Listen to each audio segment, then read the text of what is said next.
Hey guys, tonight we're wading, slowly, squishily, into the muddy brilliance of ancient Babylon, where the rivers were as revered as they were reviled. Picture yourself knee-deep in soft, wet clay. The air hums with insects. Somewhere behind you, someone is yelling about a goat on the loose again. In front of you, the Euphrates River, shimmering under a hot copper sky, and steadily rising. You're not a tourist here. You're local. A citizen of the world's first great floodplain civilization. And tonight, we'll drift beside you as you live through their daily genius and occasional soggy blunders, trying to outsmart nature's favorite prank, flood season. Spoiler alert. You probably wouldn't survive this without losing at least one sandal and your sense of humor. So, before you get comfortable, take a moment to like the video and subscribe, but only if you genuinely enjoy what I do here. And hey, while you're here, drop your location and local time in the comments. It's always fun to see where everyone's listening from. Now, dim the lights, maybe turn on a fan for that soft background hum, and let's ease into tonight's journey together. The first thing you notice, besides the dampness collecting between your toes, is the smell. Earthy, fertile, and faintly metallic, like wet copper and warm stone. It's flood season again in ancient Mesopotamia, and you're standing on one of the narrow ridges that mark the boundary between usable farmland and impromptu swamp. The Euphrates and Tigris have overflowed their banks, as they do almost every year. Sometimes gently, sometimes not. You shift your weight, and a toad the size of a fist thuds out from under your heel with an indignant croak. Welcome to life between two rivers. The Babylonians didn't choose this land for comfort. They chose it because it made everything else possible. These rivers turned dirt into food, food into trade, trade into cities, and cities into empires. But there was always a catch. The Euphrates might be generous today and ruinous tomorrow, and the Tigris, faster, shallower, grumpier, was even more temperamental. Flooding could destroy everything built in the last season. Crops, homes, even memories. Historians still argue whether the earliest settlements were planned around predictable seasonal floods, or whether the people just kind of winged it. The truth is likely both. Flood season wasn't marked by precise dates or glowing red alerts. It crept in with the warmth, riding the backs of late spring rains and distant mountain melt. One day your barley fields were thirsty. The next, they were underwater, and so was your neighbor's goat. And yet, the people stayed. Year after year. Century after century. They dug, they built, they adapted. Because in the long run, the floodwaters made life possible. Fertilizing the fields. Depositing silky silt. Replenishing what the harsh sun stole. You trudge up to a nearby levee, really just a pile of compacted mud and woven reeds, and give it a skeptical look. It's held, for now. Some workers are patching a breach from yesterday with baskets of earth. One man leans on a shovel, clearly just pretending to adjust his turban. Another is arguing with a boy about the angle of a canal wall, as if geometry could persuade a river to behave. Still, it's better than nothing. These embankments were part of Babylon's slow dance with water. Not meant to stop the floods entirely, because that was impossible, but to persuade them, redirect them, delay them.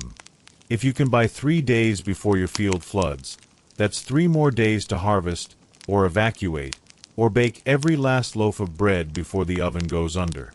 The tools aren't fancy. No steel, no concrete, no high-vis safety vests. Just mud, sweat, and a kind of cheerful fatalism. The same fatalism that led someone to name a canal the Weeping Mother, because it flooded so often you could hear the screams from town. Still, you can't help but admire the optimism. In a world with no real drainage systems, no flood insurance, and no satellite warnings, the Babylonians kept building right next to their unpredictable lifelines. Entire cities, sprawling and low, rose on the plain. Uruk, Nippur, Babylon itself, all within splash range. You squint across the reed-choked horizon and spot the white-gold outline of a ziggurat. It gleams faintly in the heat, rising in tiers above the rooftops like a wedding cake nobody asked for. Even that, you realize, was built with water in mind. Ziggurats weren't just monuments, they were high ground. They weren't waterproof exactly, but they were high enough to stay dry when the streets turned into brown soup. Rumors still swirl about a high priest who refused to descend for 6 days during the flood of King Rim-Sin, claiming divine retreat, though most believe he just forgot where he left his sandals. It's not glamorous, but it works. Kind of. You pass an old man who chuckles at your muddy ankles and says something like, "It's not a flood until the fish knock on your door." You smile politely and keep walking. He's probably not joking. The air grows thick with the scent of blooming reeds and distant storm clouds. A faint breeze carries it in, ominous, but also refreshing. You can almost believe that maybe this year, the water will stay within the levees. That maybe this year, no one's clay brick oven will dissolve into paste. But then again, you hear the splash of a collapsing canal wall about a mile upriver. The splash, and then the yelling. So much for that idea. You follow the sound of distant shouting until it fades into the slosh and squelch of your own footsteps. You're not in a panic, just curious. After all, the breach wasn't in your field. This is someone else's soggy problem. Ahead of you, a row of low mud brick buildings leans like tired donkeys against each other. You duck into one with a wide, flat entrance and no windows, just narrow slots to let the air through.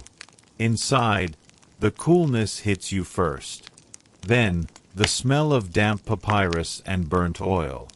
Welcome to the records office. You're surrounded by cuneiform tablets, hundreds of them, maybe thousands. Stacked on shelves, slotted into niches, some lying in neat rows on the floor like someone's playing the world's most tedious version of dominoes. The scribes here don't just track debts and grain. They also track rain and water depth, and how many steps it takes to get from the canal to the main temple when your sandals keep getting stuck. You ease into a seat, really just a smooth stone with some linen thrown over it, and watch one scribe at work. He's etching tiny wedge marks into wet clay with the intensity of someone doing divine calculus. In a way, he is. Because in Babylon, data was sacred. Especially water data. Each flood season, officials collected information like their lives depended on it. Which, occasionally, it did. Rainfall was measured using stone basins and depth markers carved into canal walls. River height was recorded with sticks tied to strings, bobbing gently in designated pools. And scribes would come here and scratch the results into clay like a fevered librarian, afraid someone might misremember how wet it got on the 12th day of Dumuzi's month. Historians still argue whether these measurements were really scientific or more symbolic. Did they forecast with real models? Or were they just making highly organized guesses based on past floods and celestial omens? Either way, it worked, more often than not. You lean closer to a tablet on the nearest shelf. It's marked with a little sun and some numbers, possibly indicating rainfall from last week or someone's approximation of it. The numbers seem modest. A dry spell, maybe? Or just the calm before the downpour. One of the scribes, a younger man with thick eyebrows and a permanent squint, notices you studying the clay. "You like numbers?" he asks. You shrug. You tolerate numbers. He chuckles and pulls out a new tablet. This one's from 2 years ago. Very wet year. The Euphrates rose higher than my father's roof. You ask what they do with all these measurements. He waves vaguely toward the wall. They go to the officials, the priests, the king, maybe. They decide where to dig, where to move cattle, whether to tell people to harvest early. You can't help but notice the tone in his voice, slightly amused. It's the sound of someone who knows their numbers are important but not always listened to. They never move the goats in time, he mutters. Still, the process continues. Every flood season, scribes gather the data, scratch it into clay, and hand it over to men in colorful robes who then try to interpret it. Like ancient spreadsheets soaked in incense. Sometimes they act. Sometimes they wait. Sometimes they pray. And sometimes, this is your favorite part, they make mistakes. One famous record from the reign of King Samsuiluna shows a sudden spike in water depth, followed immediately by a clay tablet with a different handwriting that simply says, "Correction, misread unit." You imagine the original scribe blushing and trying to blend into a wall of papyrus scrolls. Despite the slip-ups, the system is impressive. It's not weather forecasting as we know it, but it's close. A delicate balance of observation, tradition, and educated guessing. When combined with astrology, because of course astrology is involved, it becomes an elaborate ritual of predicting puddles. The rain doesn't care about tablets, though. Outside, you hear the slow patter of water on the roof. Not a full storm yet. Just a teasing drizzle. But enough to make the air feel heavier. You glance at a corner of the room, where a little clay model of a canal sits on a table. A teaching tool, perhaps. It's filled with dark water from earlier, with tiny sticks marking elevation points. One has fallen over. The scribe notices and shakes his head. "We'll have to redo that," he murmurs. You ask if the model actually helps. He grins. No, but it makes the elders feel better. Back outside, you find a small group gathered under a reed awning, watching the sky with arms crossed. The kind of people who say they're not worried, but don't leave, just in case. A priest is there too, clutching a damp scroll and muttering something that sounds suspiciously like, "We told them to raise the dike last month." One older woman snorts and says, "They told my husband that last year.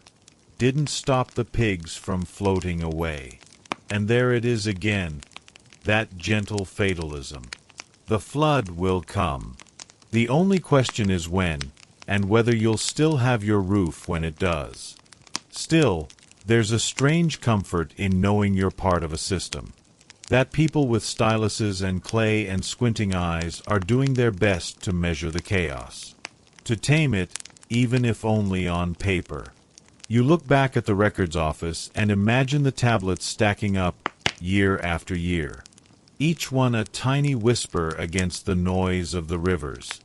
A hope that this time, maybe, you can stay one step ahead of the water. You leave the records office behind, its clay scribbling scribes still busy pressing their calculations into damp tablets, and step onto a raised footpath built of worn limestone blocks. The air smells like old water and slightly damp wool, probably from the tunics hanging to dry on a rope nearby. Overhead, the clouds sag a little lower, pregnant with the kind of rain that makes you reconsider every outdoor plan. You're headed now toward something both oddly technical and spiritual, the canals. You pass a young boy pulling a cart of river stones, likely meant to reinforce the canal walls. He waves to you with one hand and wipes his nose with the other. Practical multitasking. Just beyond him, the canal stretches like a muddy vein through the city, narrow, twisting, and flanked by walkways barely wide enough for two people side by side. These weren't natural streams, of course. The Babylonians built them, dug them, redirected them with little more than bronze tools, sweat, and sheer determination. And for centuries, these canals have been the city's lifeblood, irrigating fields, transporting grain, flushing waste, and most critically, redirecting floodwaters before they could swallow whole neighborhoods. You follow the canal to one of its primary control gates. It's a heavy wooden mechanism operated by a set of weighted levers and ropes, manned by two canal workers who clearly didn't get enough sleep last night. One yawned so wide you could almost see what he had for breakfast. Probably barley porridge. They grunt in your direction, more acknowledgement than greeting, and return to fussing with a bent metal pin that seems key to making the sluice gate behave. The whole system looks precarious, like it was held together by stubbornness and ritual, which, come to think of it, is probably true. Historians still argue whether the Babylonians fully understood hydraulics or if they were just really good at trial and error. On one hand, they had astoundingly complex water management systems, branched canals, gates, even rudimentary aqueducts. On the other, many of their adjustments were recorded alongside omens and prayer formulas, which makes you wonder if they measured water depth with a ruler or a horoscope. You stoop down near the edge of the canal and peer into the water. It's brown and sluggish, dotted with the occasional floating reed or unlucky beetle. You spot a row of notches carved into the canal wall, flood markers, each one indicating past water levels, some suspiciously high. The topmost mark is chipped. You wonder if that was from last year's flood, or from the time a donkey tried to drink from it and got overly enthusiastic. The canal workers finally get the gate unstuck. Water rushes forward with a burbling whoosh. It sounds like someone pouring soup into a deep bowl. Satisfying, but ominous. Where's it going now? You ask. South, toward the barley fields, one mutters. If the priests are right about the stars. You raise an eyebrow. He shrugs. We just pull the levers. This floodwater ballet was orchestrated by layers of Babylonian society. Priests, administrators, astronomers, laborers. The priests read the omens. The administrators allocated labor. The workers dug, hauled, and prayed their sandals didn't dissolve in the mud. And when it all worked, when the floodwater moved smoothly, crops got their drink, homes stayed dry, and temples didn't sink, everyone breathed a collective sigh of relief. Or just assumed Marduk was pleased that year. But when it didn't work, well, that's when things got interesting. You walk a bit further along the canal, reaching a fork where one channel splits off toward the city center, the other toward a long field dotted with young date palms. Here, a small shrine sits awkwardly on a stone platform overlooking the water. Incense burns in a cracked dish, and a tiny figurine of Ea, the god of water and wisdom, smiles placidly, as if amused by humanity's constant need to redirect his domain. You sit beside the shrine for a moment, enjoying the breeze. It smells of wet earth and dates. Someone scratched a message into the stone next to you. It reads, in a shaky hand, "If this overflows again, I'm moving to the hills." Not a bad plan, honestly. From here, you get a better sense of the bigger picture. Babylon's canal network isn't just engineering, it's philosophy, a blend of control and surrender. They try to tame nature, sure, but they also acknowledge that sometimes it's best just to give the water somewhere to go. A backup channel, a sacrificial field, a please flood here, not there strategy. One particularly quirky feature you spot is a curved overflow canal called the Laughing Ditch. It earned its nickname because of the peculiar gurgling sound it makes during a heavy release, like someone trying not to snort at a bad joke. Locals swear it changes pitch depending on how much rain is coming. You're pretty sure that's superstition. Pretty sure. You stay a while longer, listening to the water, the distant murmur of city life, the rhythmic creak of rope on pulleys. It's all strangely soothing. A system of chaos, choreographed to avoid disaster, until it doesn't. Eventually, the sun breaks through the clouds for a moment. A pale, yellow disk behind a curtain of haze. You stretch your legs and prepare to follow the canal farther out, toward the levees. Toward where things get even messier. Because no matter how many ditches or drains you build, sometimes the river still wins. Still, you can't help but admire it all. The sweat, the planning, the optimism. After all, what is a canal if not humanity whispering to nature, "Let's make a deal"? You keep following the canal, your sandals scuffing against the gravelly path that slowly gives way to firmer, darker soil. The hum of the city behind you fades, replaced by the distant squawk of herons and the occasional croak of something amphibious and disapproving. The landscape flattens here, unervingly so. You can see for what feels like miles, though everything is shrouded in that soft, muted yellow of Mesopotamian daylight filtered through dust. You're approaching Babylon's defensive line, not against invading armies, but against its far more relentless adversary, the floodplain. Rising gently from the otherwise level terrain is a long, earthen ridge. It's not natural. This is one of the levees. Man-made embankments stretching along the river's flanks like the arms of someone nervously trying to contain a spilled drink. And like arms, these levees have their limits. A few workers are stationed here, repairing a recent breach with baskets full of dried mud, reeds. And, because this is Babylon, an alarming number of curses muttered under their breath. One of them pauses to wave, his face so dust-streaked that you can barely tell where beard ends and clay begins. You nod back and decide to walk the top of the levee. The elevation gives you a commanding view of the land beyond. Wide, fertile fields stretching toward the horizon, freshly tilled and dotted with irrigation ditches. You also spot more than a few makeshift huts built precariously close to the embankment. That, you realize, is optimism bordering on delusion. Now here's the thing. Levees sound like a brilliant idea, and to some extent, they are. But historians still argue whether these ancient versions actually helped in the long run, or made things worse when they failed. On the one hand, they did hold back the floods in many years, giving farmers confidence to plant more valuable crops closer to the water. On the other hand, when a levee gave way, and they always did, eventually, the resulting surge hit like a vengeful bathtub. You crouch near one of the patched sections and run your hand along the surface. It's rough and fibrous, reinforced with layers of woven palm fronds and hardened silt. It smells faintly of sour straw and ambition. A small crack snakes its way from the base to the crown of the ridge, barely noticeable unless you're looking for it.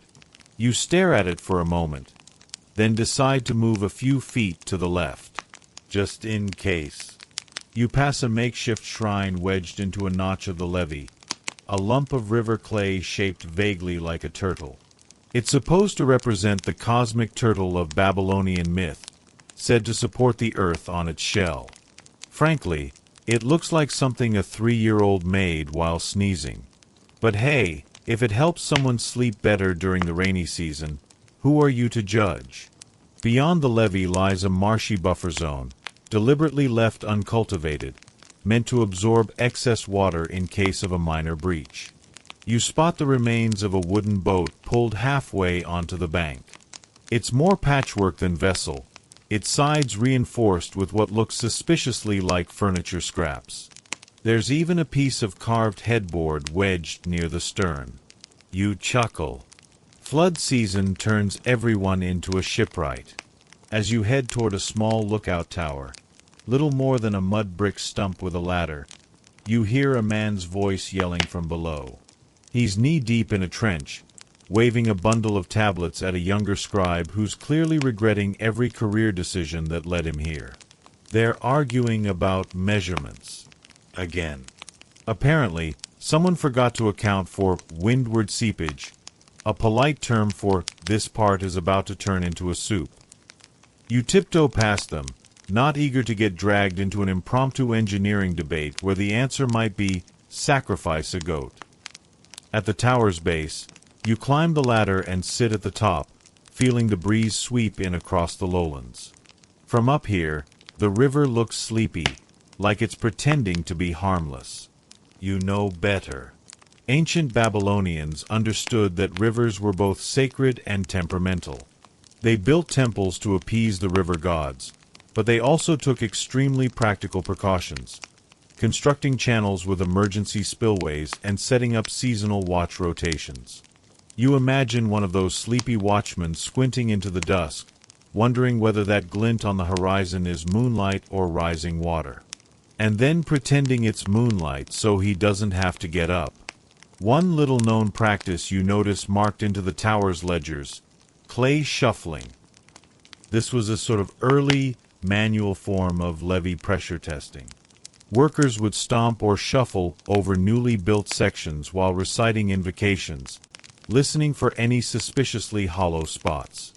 If the levee groaned back, that meant reinforcement.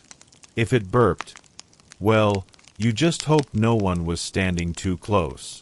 Back on the ground, you walk along a stretch of levee where someone's painted a line in red ochre, last year's breach point. You kneel and run your hand over the faded symbol. It's surprisingly delicate, like a warning whispered in clay. As the light begins to soften and the breeze picks up, you pause. Off in the distance, a farmer is herding a pair of goats away from a muddy patch, cursing in a tone that's both resigned and deeply poetic. You make a mental note to remember one of his insults. It involves a frog, a broken bucket, and a very specific anatomical suggestion. You stand and stretch. The levees are impressive, sure, but they're only one part of the story. Up next, the storage basins. Giant earthen bowls designed to catch the overflow when everything else fails. Because in Babylon, having one backup plan was never enough. You follow the slope of the levee down to flatter ground, where the earth underfoot feels spongy, almost like it's holding its breath. The grass here grows in unruly tufts, and the air carries a tang of iron and damp wood. In the distance, you spot a cluster of wide, shallow depressions in the land, rimmed with low walls of compacted earth. They look like abandoned amphitheaters or unfinished rice paddies. But in Babylon, these curious craters are far from accidental. You're looking at the city's most ambitious flood strategy yet, the storage basins. Each basin is a kind of safety net. When the rivers decide they're not in the mood to stay in their lanes, which happens often, these basins are meant to catch the extra water like enormous, muddy soup bowls. And sometimes, like soup bowls, they overflow anyway. But you've got to admire the effort. You wander to the edge of one and sit on a sun-baked stone. The view is a wide, yawning stretch of cracked clay, currently dry, but with the telltale silvery residue of past inundations. The pattern looks like giant lizard scales. You run your finger along one of the cracks. It's cool to the touch, which is mildly unsettling. A group of laborers in the distance is scraping silt from the bottom of a neighboring basin, scooping it into woven baskets with the speed and enthusiasm of people who know flood season is coming whether they're ready or not. One of them spots you and gives a tired wave, then returns to hacking at the clay with a tool that resembles an overworked garden hoe. Now here's the clever bit. The Babylonians didn't just rely on natural topography for these basins. They engineered the landscape. They carved channels that funneled floodwaters into select lowlands, where the basins acted like reservoirs, controlled chaos instead of catastrophic overflow. Some even connected to underground cisterns, which doubled as both emergency storage and mosquito breeding grounds. Multitasking at its most Babylonian. You stroll along the rim, where you find a curious artifact, a smooth tablet partially buried in the soil, its cuneiform faint but legible. A quick translation reveals it's not a prayer or a tax record. It's a complaint from a local scribe to the city engineers, stating, quite literally, the water has no respect for geometry. Honestly, it's hard to argue with that. Historians still argue whether these storage basins were truly effective at reducing downstream flooding. Some claim they only delayed the inevitable, like putting a sponge in front of a waterfall. Others believe they allowed the Babylonians to strategically redirect water toward fields during dry months. The truth is probably somewhere in the middle, depending on which basin you ask and how recently it's been cleaned. And speaking of cleaning, some unlucky souls had the job of basin guardians. Their duties included removing dead fish, reinforcing embankments with fresh reeds, and chasing off any children who thought the empty basin made a great soccer field. Judging by the goat hoof prints near your feet, enforcement wasn't always airtight. You move along to a narrower section of the basin rim, where a wooden walkway creaks under your weight. It's been scorched by the sun and patched several times with mismatched planks, one of which still bears a faded festival carving, a dancing ox and what might be a lute. It's either that, or someone tried to draw a screaming sandwich. You pause at a nearby inlet channel, which looks like a thick scar through the land.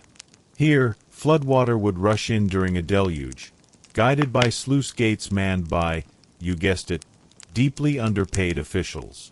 One report mentions a gatekeeper named Marduk who once fell asleep during a downpour and woke up ankle-deep in a very expensive mistake. There's now a proverb attributed to him, only the gods are allowed naps during flood season. You crouch to examine the gate's remnants. Splintered wood reinforced with hammered copper bands. A clever design, though probably terrifying when it failed. You imagine the noise, rushing water, shouting workers, and the occasional goat trying to climb something it shouldn't. One little-known tidbit you remember reading. These basins were sometimes used as rehearsal stages for seasonal rituals. Priests would simulate flood appeasement ceremonies using colored sand, sacred chants, and symbolic offerings like barley cakes shaped into miniature boats. It was part flood prep, part spiritual theater, and part community picnic. You're pretty sure some people just came for the barley cakes. The sun climbs higher now, beating down on the cracked basin floor. A few young children scamper along the far edge, one carrying a kite made of palm leaves and scraps of linen. It flutters weakly in the breeze, but you admire the effort. In a place where water shapes everything, a little flight must feel like rebellion. You rise and make your way back toward the canal path, stopping briefly at a sign etched into stone, again in cuneiform. It simply reads, "Do not curse the water, it remembers." You shiver, and not just because of the breeze. The basins, for all their imperfection, are a testament to Babylonian stubbornness. They knew they couldn't stop the flood, but maybe, just maybe, they could convince it to wait a little while. Delay was victory. A muddy, mosquito-laden victory. And speaking of victory, it's time to head toward the real nerve center of this watery defense system, the city's flood administration center. Spoiler, it includes paperwork, priests, and a surprisingly angry duck. You find yourself approaching a cluster of mud brick buildings nestled along the river's edge, their sun-baked walls glowing warmly in the afternoon light. This is the heart of Babylon's flood administration, a place where sacred rituals and bureaucratic hustle collide in a way that would make any modern city planner both envious and exhausted. As you step inside the open courtyard, the scent of dried reeds, ink, and faint incense wraps around you like an ancient blanket. Here, you realize, the Babylonians didn't just fight water with dirt and reeds. They fought it with paperwork. Rows of scribes sit cross-legged on mats, chipping away at soft clay tablets with reed styluses. The room hums softly with the rhythmic scratching of cuneiform, occasionally interrupted by the rustle of robes or a whispered argument over numbers. You spot one particularly intense scribe, a woman whose fingers are stained with ink and clay. She's poring over a tablet that seems to be a detailed ledger of floodgate operations and water flow measurements. She pauses, squints, and then jabs her stylus at a certain line, mouthing words you can't quite catch. Her expression says, "I swear this river has a mind of its own." While the official records detail floodwater levels and controlled releases, you find yourself drawn to a less formal corner, where a group of priests conduct what looks like a planning meeting and a quiet spiritual intervention. Babylonian flood management was as much about appeasing the gods as it was about dikes and channels. The god Enki, god of water and wisdom, was central to this divine bureaucracy. Priests offer barley cakes, pour libations, and chant softly, hoping to calm Enki's capricious nature. It's fascinating to consider how the Babylonians managed the delicate balance between practical engineering and religious ritual. Historians still argue whether the rituals were symbolic placeholders or actually influenced how flood management decisions were made. Were the prayers a comforting tradition or a serious policy input? The answer is probably somewhere in between. Nearby, a small commotion draws your attention. A duck, apparently the self-appointed mascot of the administration, waddles through the courtyard, chasing after a group of startled scribes. One official tries to shoo it away, but the duck seems determined to stay, bobbing its head with an air of authority that you can't help but admire. Perhaps this is the legendary flood duck of Babylon, unofficial guardian of the watery chaos. You take a seat on a low bench, watching the ebb and flow of activity around you. The scribe's diligent work feels like a human attempt to impose order on an unruly world, much like the levees and basins outside. The administration was also responsible for issuing flood warnings, organizing emergency repairs, and reallocating resources when the waters got particularly angry.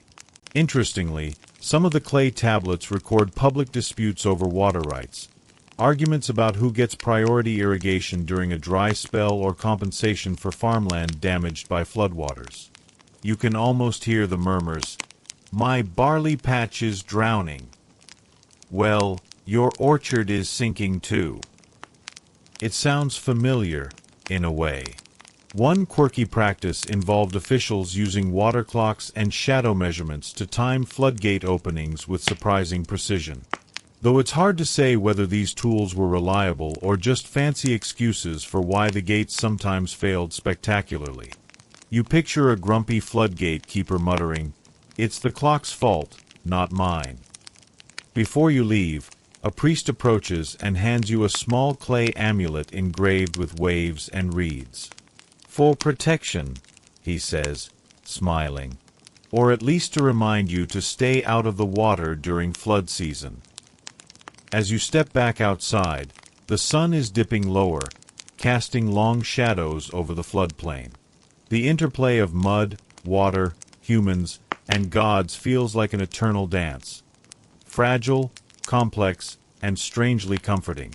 Now, it's time to explore how families prepared their homes for the floods, from raised floors to clay seals, and the clever tricks they used to stay dry, or at least less wet.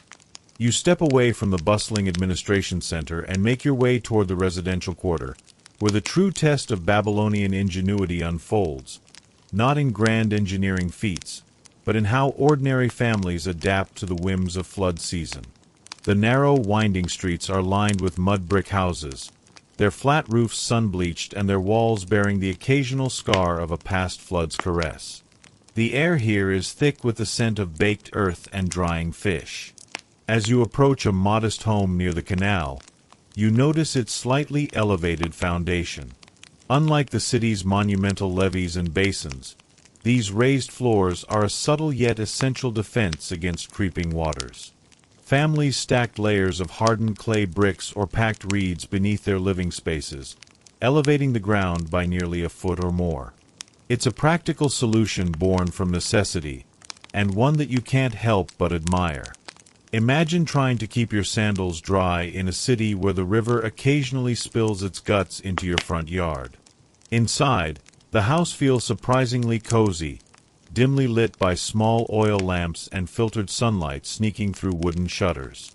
The walls are coated with a smooth plaster made from crushed seashells and lime, creating a mild sheen that repels water and dust. You run your fingers along the surface, noticing the slight roughness, proof of its handcrafted origin. On the table, a small clay jar holds an assortment of reed straws and a crude model of the house itself. A matron of the household gestures toward it, explaining the various waterproofing techniques used by her ancestors. Sealing cracks with a mixture of bitumen and crushed date pits, lining doorways with rolled palm fronds, and even placing shallow bowls of sand soaked in oils around the perimeter to absorb excess moisture. It's a house built not just to live in, but to withstand the occasional aquatic invasion. You ask about furniture, and she smiles knowingly. The Babylonians often used low stools and tables made of woven reeds or wood, easy to move when the water came calling. In some wealthier homes, large clay jars doubled as storage and flotation devices in a pinch, tucked carefully away until flood warnings sounded. It's like they were always half prepared to host an unplanned swimming lesson. One particularly charming custom involved hanging fragrant herbs like thyme and mint inside doorways during flood season. Not only did this help mask the earthy smell of damp walls, but it was believed to ward off the water spirits, at least until you opened the door and the scent mingled with actual mud. You smile, imagining a flood-weary family standing at their threshold, herbs in hand, daring the river to try its luck. Historians still debate how much of these domestic adaptations were influenced by community tradition versus official flood ordinances. Some argue that the city council issued recommendations for waterproofing and elevation, while others suggest that most of these methods evolved informally, passed down from neighbor to neighbor like a secret recipe. You take a quiet moment to consider the daily rhythms of flood season, waking early to inspect embankments, the anxious watching of water levels, the communal efforts to reinforce weak spots.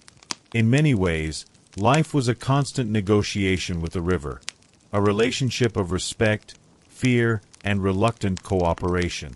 Before you leave, the matron shares a curious anecdote about flood cats, small felines trained to detect rising moisture and alert the household with frantic meows. Whether this is true or an old tale, it's the kind of quirky story that brings the ancient world just a little closer to your own. As you step back into the street, you hear children laughing nearby, playing a game that mimics the flooding river, splashing imaginary water and calling out warnings. Their joyful noise is a gentle reminder. For all the challenges, life in Babylon's floodplain was alive, adaptive, and remarkably human. Next, you'll drift toward the quieter side of flood management. The medicinal and health practices Babylonians used to stay well during and after the floods, because, spoiler alert, water and health don't always mix well. You wander away from the lively neighborhoods and settle near a quiet garden enclosed by reed fences, where Babylonian healers once tended to the health woes that came with the flood season. The air here carries the faint aroma of medicinal herbs and damp earth, a soothing but complex blend, reminding you that water, while life-giving, often brought more than just crops and fish. The Babylonians understood that floodwaters could be as much a threat to health as to property. Standing beside a low clay altar, you listen as a healer recounts the remedies used to combat the common ailments of flood season: digestive troubles, fevers, and skin irritations caused by standing water.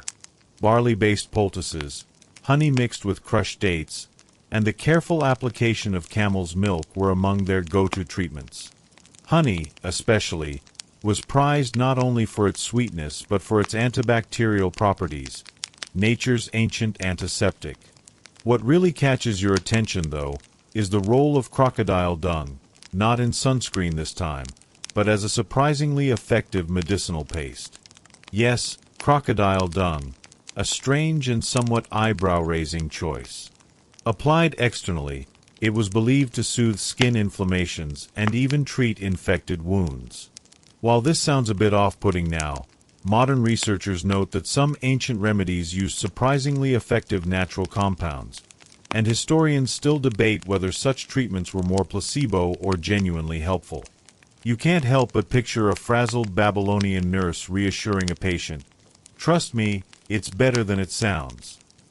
Floods also meant stagnant water and the rise of waterborne diseases, a danger that the Babylonians approached with a mixture of practical caution and religious observance. They knew to boil drinking water when possible, although fuel was scarce during flood times, making this less common. Instead, the purification rituals invoked the god Marduk to cleanse the body and soul, with prayers and incense designed to drive away invisible ailments. One curious practice involved the use of fragrant animal fats, goat or donkey, mixed with crushed herbs, applied as ointments believed to protect against water spirits that carried sickness. You might chuckle at the idea of smearing donkey grease for protection, but in a world without antibiotics, every little edge counted. Historians continue to debate how much of Babylonian medicine was empirical knowledge versus spiritual practice, or a blend of both. Archaeological finds of medical texts suggest a surprisingly sophisticated understanding of anatomy and treatment, yet rituals and magic were inseparable from healthcare.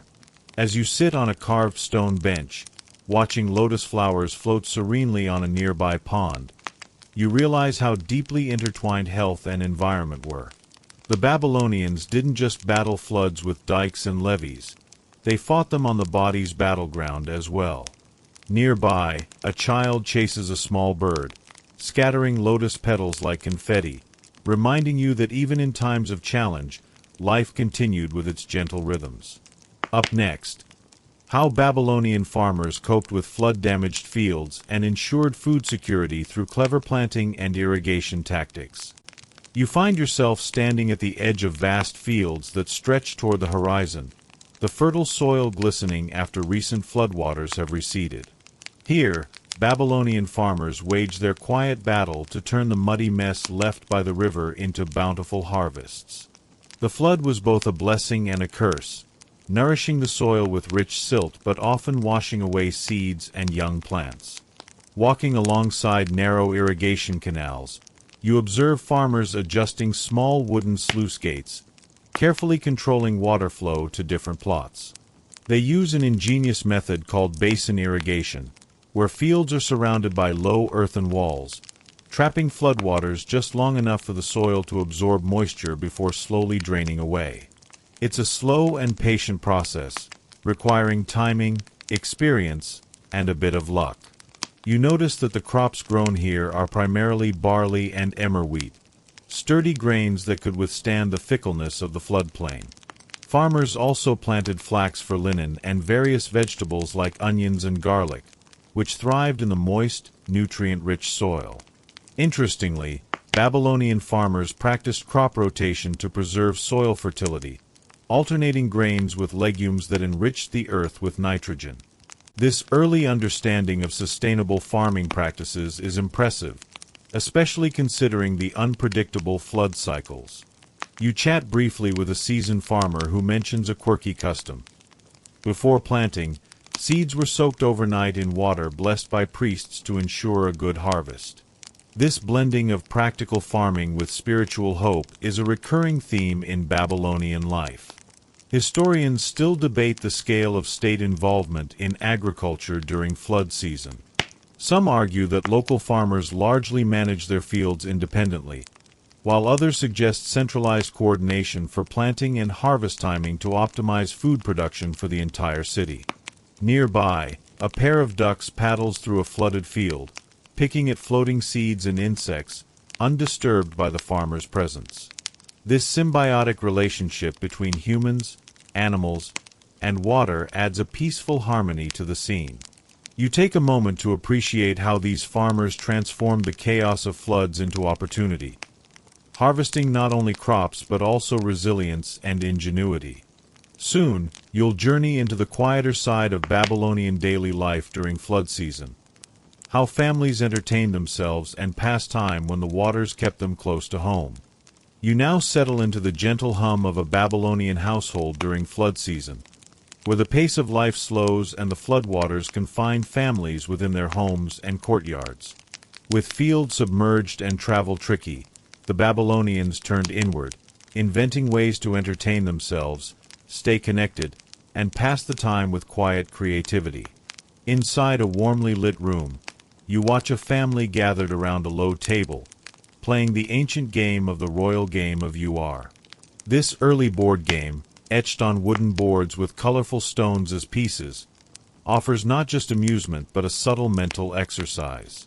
You roll the dice, watching the stones move slowly along their carved paths, imagining how this simple pastime helped to soothe anxious minds waiting out the flood. Stories and poetry also played a vital role in flood season entertainment. Skilled storytellers recited epics like the Enuma Elish or the Tale of Gilgamesh, their voices rising and falling in calming rhythms. You notice that these stories often include themes of water, survival, and friendship, perfectly mirroring the community's current situation. It's like having a warm blanket of narrative wrap around the listeners, comforting and familiar. Babylonians also enjoyed music, with flutes, lyres, and drums providing a gentle soundtrack to the long, water-bound days. You hear the soft twang of strings blending with distant bird calls outside, creating a soothing ambience that helps ease the mind. Sometimes, families gathered for quiet singing, their voices weaving together in simple melodies passed down through generations. One particularly charming detail is the use of scented oils and incense during these indoor gatherings. Frankincense, myrrh, and cedarwood filled the air, not only masking dampness but also believed to lift spirits and invite peaceful dreams. You inhale deeply, letting the fragrances mingle with the sounds and stories. Historians still debate whether these flood-time gatherings were formalized events or spontaneous family traditions. Some suggest priesthoods organized communal storytelling nights, while others argue it was a more organic social practice rooted in kinship. Outside, you spot children playing with small clay whistles shaped like birds, producing soft chirps that echo gently across the flooded courtyards. Their laughter is light, a reminder that even when nature presses in, life finds a way to sparkle quietly. Next, you'll explore the Babylonian calendar and rituals designed to predict and prepare for flood season, a blend of astronomy, superstition, and practical wisdom that guided their year. You lift your gaze from the playful sounds drifting through the courtyard and turn your attention to the Babylonian calendar, a vital tool for predicting the arrival and intensity of flood season. The sky, after all, was the Babylonians' earliest weather forecast, and they watched it closely. This calendar was a complex lunar system, where months were marked by the moon's phases, but it was also tied closely to the agricultural cycles and, crucially, the behavior of the Euphrates and Tigris rivers. Priests and astronomer scribes monitored the stars, sun, and moon, recording celestial patterns thought to signal the flood's approach.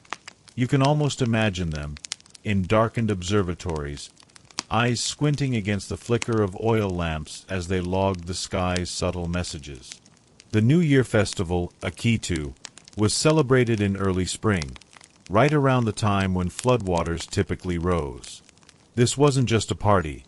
It was a spiritual reset designed to align the city with the cycles of nature and the gods. The ritual included prayers to Enlil, the god believed to control wind and storms, and to Ea, the god of water and wisdom, in hopes of appeasing the elements. Curiously, alongside these religious ceremonies, Babylonians consulted omen texts, essentially early weather forecasts drawn from animal behavior, cloud formations, and even the entrails of sacrificial animals. If a certain bird flew in a particular pattern, or the liver of a sheep showed an unusual mark, it might mean a severe flood or a mild one. The precision was far from perfect, and historians still debate how much practical value these omens had versus their psychological comfort. One charming anecdote you overhear involves the use of fish behavior as a flood predictor.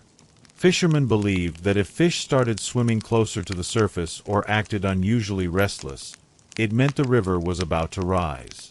You can almost see these ancient anglers peering intently into the water, silently waiting for their slippery weather signals. As you ponder this mix of science, superstition, and ceremony, it becomes clear how Babylonian society was knitted tightly to the river's moods, and how this calendar shaped daily life. From planting to celebrations, everyone lived by the rhythm of the waters and stars. Ahead lies a deep dive into the engineering marvels that kept the city afloat, the canals, dams, and levees that were Babylon's watery armor. You move away from the celestial observatories and step into the bustling hub of Babylon's grand hydraulic engineering, a network of canals, dams, and levees that turn floodwaters from enemy to ally. The air is tinged with the scent of wet mud and fresh-cut reeds, mixed with the quiet clinking of tools and distant voices of laborers. Babylonians were masters of water management, having inherited and expanded irrigation techniques from earlier Mesopotamian cultures. This infrastructure was crucial for controlling the flood season's unpredictable surges and channeling water to thirsty fields, gardens, and homes. You watch as workers carefully reinforce a levee, a raised earth embankment designed to hold back rising river waters. Made from packed clay and reed mats, these barriers required constant maintenance, especially during flood season when pressure from the water could cause breaches. You can almost feel the tension in the air, the knowledge that a failure here meant disaster downstream. Parallel to levees ran an intricate system of canals, some large enough to carry small boats, others narrow and winding like veins.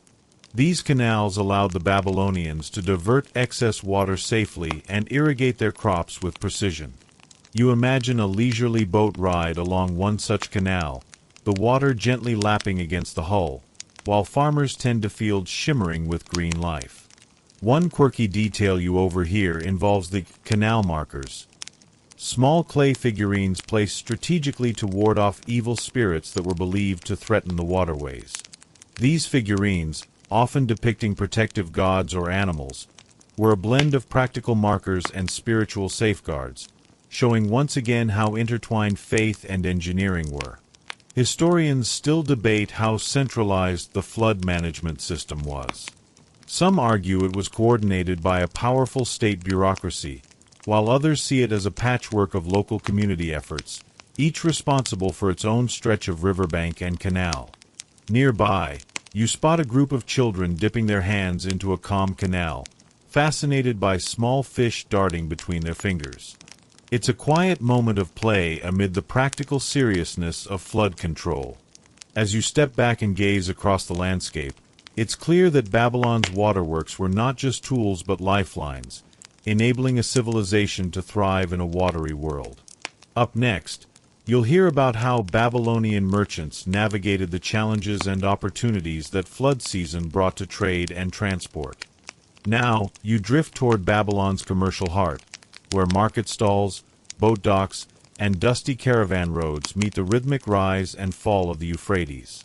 As the flood season sets in, the usual buzz of merchants hawking wares softens, but commerce never truly stops, it simply adapts.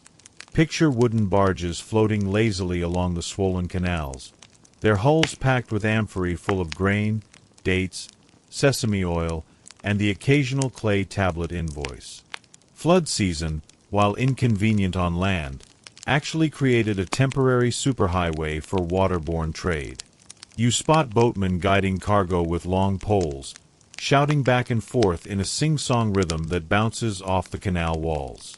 The merchants, ever the opportunists, had flood season strategies. Warehouses along canals were elevated or reinforced, and certain goods, like dried fish, textiles, and perfumes, were stored in clay-sealed jars to protect against moisture.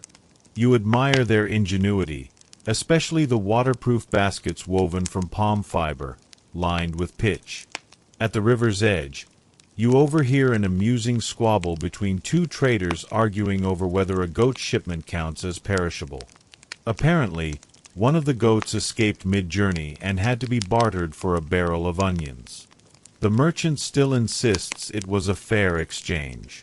Interestingly, Babylon's marketplace didn't just rely on goods, it ran on gossip and forecasts.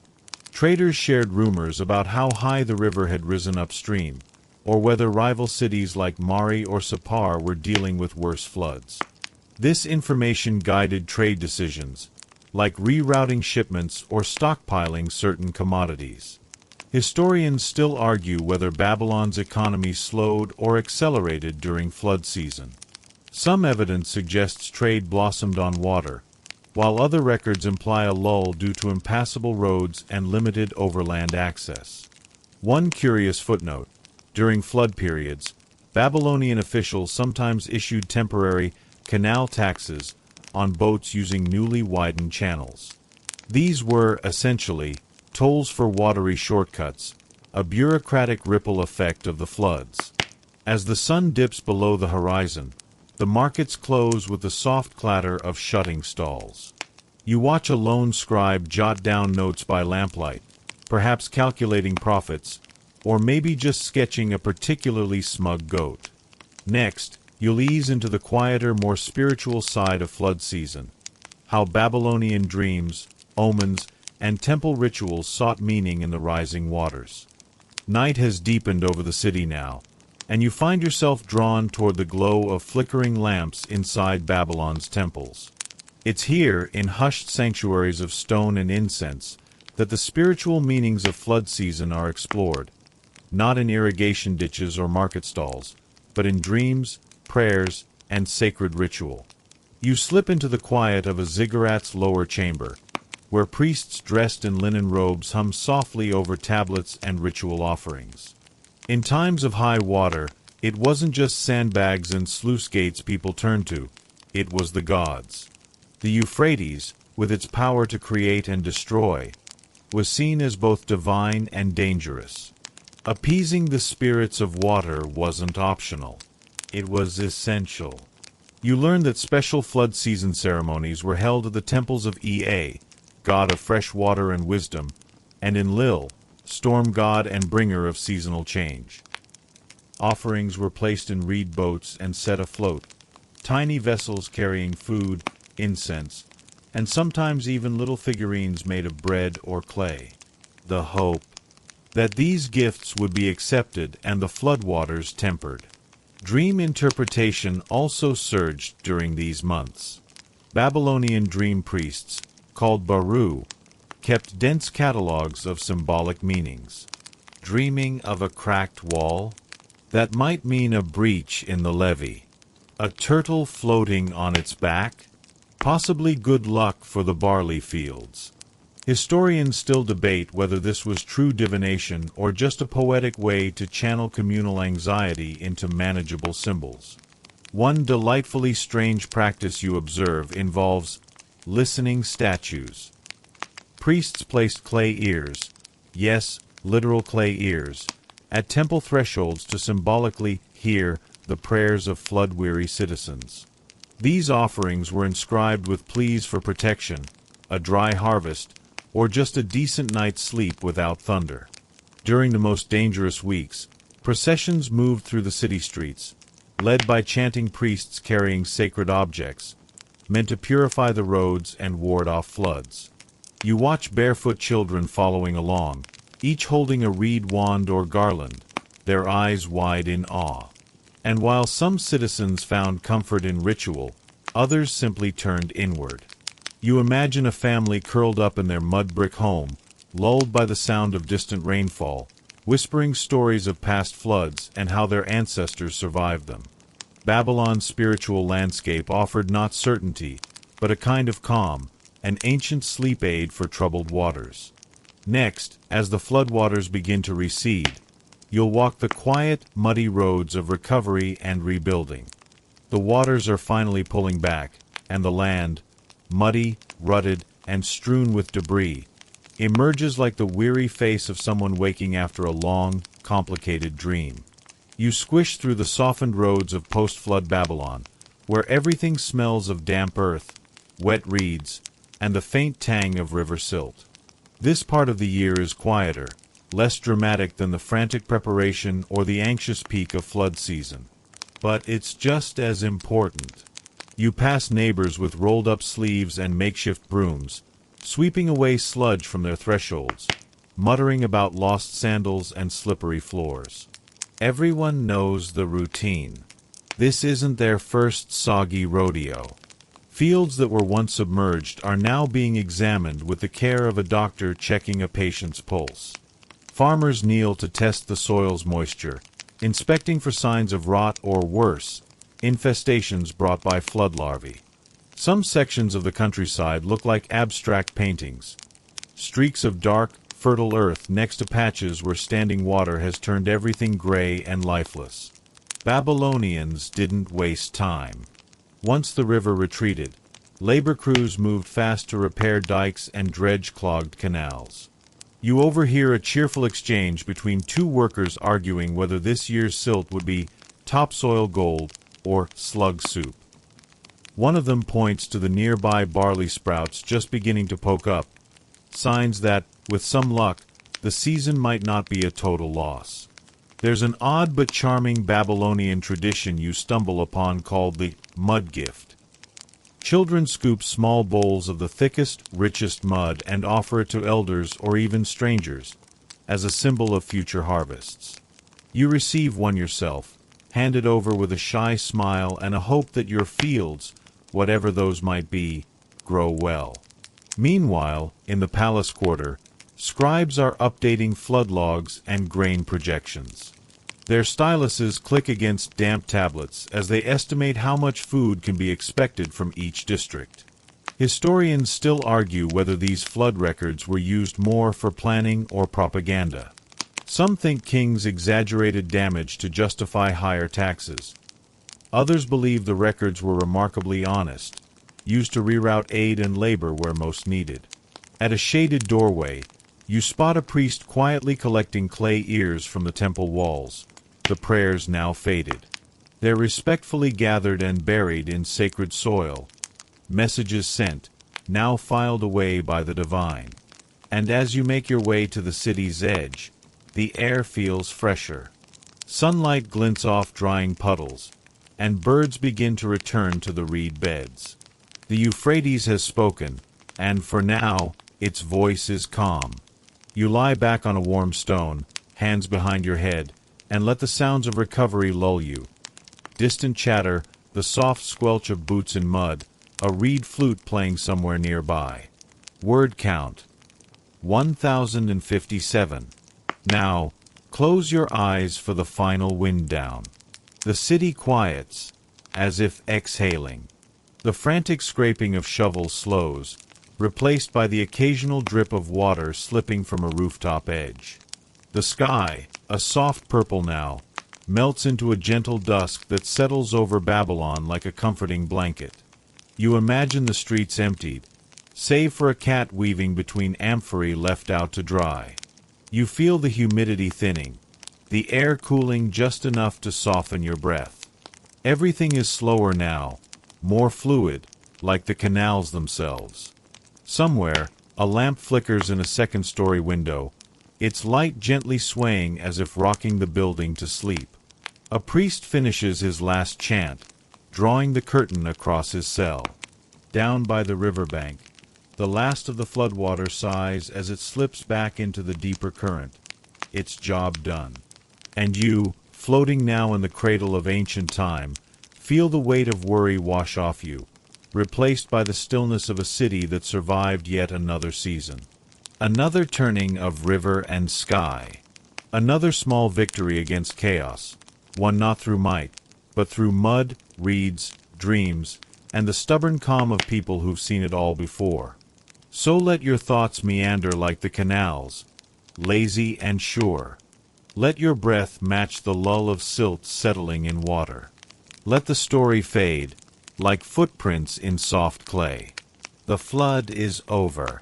The night is here, and you, at last, can rest.